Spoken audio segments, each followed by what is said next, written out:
जय जगन्नाथ सांग मैंने आज गोटे नुआ रेसिपी नहीं आसी आम भेज आज सोयाबीन आलू तरकारी बनवा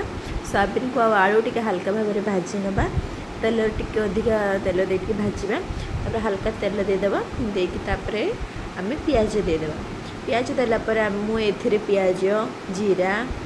अदा आ गुजराती को पेस्ट कर हलदी गुंड लंका गुंड दे गलैदेव टिके तेल छाड़ी आसला आम टिके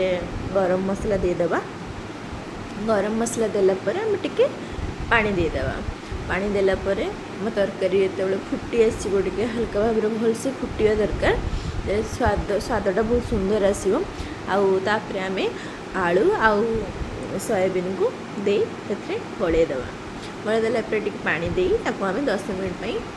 ढांका मैंने छाड़देवा आमर प्रस्तुत हो गला से आम धनिया पत्र टी ऐड कलु तरकारी पूरा प्रस्तुत आपको यदि भल लगी प्लीज़ सब्सक्राइब करेंगे। जय जगन्नाथ।